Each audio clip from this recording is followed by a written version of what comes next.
Allah the Exalted says, "And we made every living thing from water." Will they then believe? And Allah the Exalted says, "Tell you then the water you drink, did you send it down from the clouds, or we are the sender? If we willed, we might make it bitter. What then, are you not grateful?" Al-Jaj means bitter and Al-Muzn means cloud. Hazrat Usman reports that the Prophet ﷺ said, "Who is there who buys Ruma well and makes its bucket like that of the Muslims?" So Hazrat Usman radiyallahu anhu bought it.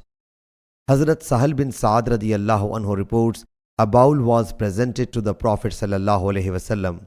So the Prophet ﷺ drank from it, and there was a young boy on his right side, and the aged people were on his left side.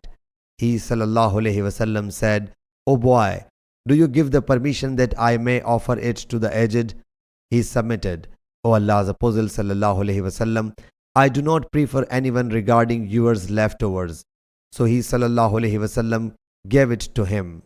Sahih Bukhari, Hadith number 2351.